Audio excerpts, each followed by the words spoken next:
ലോക്സഭാ തെരഞ്ഞെടുപ്പിൽ ഉത്തർപ്രദേശിൽ കോൺഗ്രസ് ഒളിപ്പിച്ചു വെച്ചിരുന്ന സസ്പെൻസ് അങ്ങനെ അവസാനിച്ചിരിക്കുകയാണ്. റായ്ബറയിൽ രാഹുൽ മത്സരിക്കുമ്പോൾ അമേഠിയിൽ കിഷോർലാൽ ശർമ്മയാണ് കോൺഗ്രസിന് വേണ്ടി ഇറങ്ങുന്നത്. മണ്ഡലം സ്മൃതി ഇറാനിൽ നിന്ന് തിരിച്ചുപിടിക്കുമെന്ന ഹിമാലയൻ ടാസ്കാണ് ശർമ്മയ്ക്ക് മുന്നിലുള്ളത്. നെഹ്റു കുടുംബത്തിന്റെ കുത്തക മണ്ഡലമായിരുന്നു അമേഠി. രാജീവ് ഗാന്ധി കാലുറപ്പിച്ചു നിന്ന മണ്ണ്. 1980-ൽ സഞ്ജയ് ഗാന്ധിയിലൂടെ ആരംഭിച്ചതാണ് നെഹ്റു കുടുംബവുമായുള്ള മണ്ഡലത്തിന്റെ ബന്ധം. അതിനുശേഷം 2 വട്ടം 91, 96-ലും സതീഷ് ശർമ്മയിലൂടെ സീറ്റ് മറ്റൊരു കോൺഗ്രസ് നേതാവിലേക്ക് പോയെങ്കിലും 99-ൽ സോണിയാഗാന്ധി ആദ്യ തെരഞ്ഞെടുപ്പിൽ മത്സരിക്കാൻ അമേഠി തിരഞ്ഞെടുത്തോടെ വീണ്ടും നെഹ്റു കുടുംബത്തിലേക്ക് തിരിച്ചു വന്നു. ഇതിനിടയിൽ 1997-ൽ സഞ്ജയ് സിൻഹയിലൂടെ ഒരു തവണ മണ്ഡലം BJP പക്ഷത്തേക്ക് പോവുകയും ചെയ്തിട്ടുണ്ട്. ഇനി റായ്ബറേലിയിലാണ് രാഹുൽ ഗാന്ധിയുടെ പോരാട്ടം. ഇവിടെ കോൺഗ്രസ് പ്രവർത്തകർക്ക് സന്തോഷമാണ്. സോണിയയ്ക്ക് പകരം രാഹുൽ തന്നെ എത്തുന്നു എന്നത് അവർക്ക് ആവേശം പകരുന്ന വാർത്തയാണ്. റായ്ബറേലിയിൽ രാഹുൽ മത്സരിക്കുന്നതോടെ ഉത്തരേന്ത്യയിൽ നിന്ന് ഒളിച്ചോടിയെന്ന BJPയുടെ പ്രചാരണത്തെ ചെറുക്കാൻ സാധിക്കുമെന്ന ആത്മവിശ്വാസത്തിലാണ് കോൺഗ്രസ്. അനിശ്ചിതത്വങ്ങൾക്കും നിരന്തര ചർച്ചകൾക്കും ശേഷമാണ് റായ്ബറേലിയിൽ കോൺഗ്രസ് സ്ഥാനാർത്ഥി പ്രഖ്യാപനം നടത്തിയിരിക്കുന്നത്. അതും നാമനിർദ്ദേശ പത്രിക സമർപ്പിക്കുന്നതിന് മണിക്കൂറുകൾ മാത്രം ബാക്കി നിൽക്കെയാണ് സസ്പെൻസ് പൊളിക്കാൻ കോൺഗ്രസ് തയ്യാറായത്. റായ്ബറേലിയിൽ മത്സരിച്ച് ജയിച്ചാലും വയനാട് മണ്ഡലം ഉപേക്ഷിക്കാനാകില്ലെന്ന നിബന്ധന രാഹുൽ മല്ലികാർജ്ജുൻ ഖാർഗെക്ക് മുന്നിൽ വെച്ചുവെന്നാണ് സൂചന. അങ്ങനെയാണെങ്കിൽ റായ്ബറേലിയിൽ ഉപതെരഞ്ഞെടുപ്പിനും കളമൊരുങ്ങും. ഈ ഉപതെരഞ്ഞെടുപ്പിലൂടെയായിരിക്കും പ്രിയങ്ക ഗാന്ധി തെരഞ്ഞെടുപ്പ് രാഷ്ട്രീയത്തിലേക്ക് കടക്കാൻ പോകുന്നത്. നിലവിൽ കോൺഗ്രസിന്റെ താരപ്രചാരകയായ പ്രിയങ്ക ഒട്ടുമിക്ക സംസ്ഥാനങ്ങളിലും നേരിട്ടെത്തി പ്രചാരണം നടത്തുന്നതിന്റെ തിരക്കിലുമാണ്. രാഹുൽ ഗാന്ധിക്ക് തെരഞ്ഞെടുപ്പ് കളമൊരുക്കാനായാണ് സോണിയാഗാന്ധി 2004-ൽ അമേഠിയിൽ നിന്ന് റായ്ബറേലിയിലേക്ക് മാറിയത്.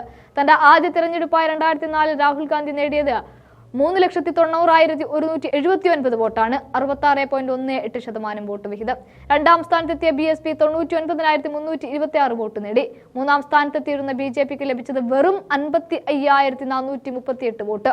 3.5 ലക്ഷത്തിലധികം വോട്ടിന്റെ ഭൂരിപക്ഷത്തിലാണ് രാഹുൽ 2009-ൽ അമേഠിയിൽ നിന്ന് വിജയിച്ചത്. അന്ന് രണ്ടാം സ്ഥാനത്തെത്തിയ BSP സ്ഥാനാർത്ഥിക്ക് ലഭിച്ചത് വെറും 93,997 വോട്ടാണ്. BJP സ്ഥാനാർത്ഥിക്ക് 37,570 വോട്ടും കിട്ടി. 2009-ൽ 71% വോട്ട് നേടിയ രാഹുലിന് പക്ഷേ 2014-ൽ കിട്ടിയ വോട്ട് വിഹിതം 46.71%, അതായത് 25% കുറവ്. 2004-ൽ 9%, 2009-ൽ 5% മാത്രം വോട്ട് നേടിയ BJP 2014-ൽ കുതിച്ചുനാട്ടം നടത്തി. 34.38% വോട്ട് പോക്കറ്റിലാക്കി. അതായത് 28% വർധനയാണ് 5 വർഷം കൊണ്ടുണ്ടായത്. 2014-ൽ അമേഠിയിൽ മത്സരത്തിന് ഇറങ്ങുമ്പോൾ കോൺഗ്രസിന്റെ ശക്തി കേന്ദ്രത്തിൽ ഒരു ചാവേർ സ്ഥാനാർത്ഥിയാണ് സ്മൃതി ഇറാനിയെ BJP നേതാക്കൾ പോലും വിലയിരുത്തിയത്.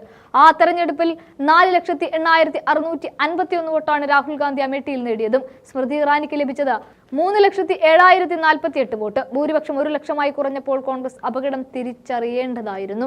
എന്നാൽ പാർട്ടിയുടെ അലസത സ്മൃതി ഇറാനിയുടെ മുന്നേറ്റം കാര്യമായി എടുത്തില്ല. 2019-ൽ അമേഠി കൈവിടുന്നതുവരെ കോൺഗ്രസ് അപകടം തിരിച്ചറിഞ്ഞില്ല എന്നതായിരുന്നു വാസ്തവം. തിരഞ്ഞെടുപ്പ് ഫലം വന്നപ്പോൾ 4,68,514 വോട്ട് നേടി സ്മൃതി ഇറാനി വിജയിച്ചു കയറി. രാഹുൽ ഗാന്ധിക്ക് ലഭിച്ചത് 4,13,394 വോട്ട്.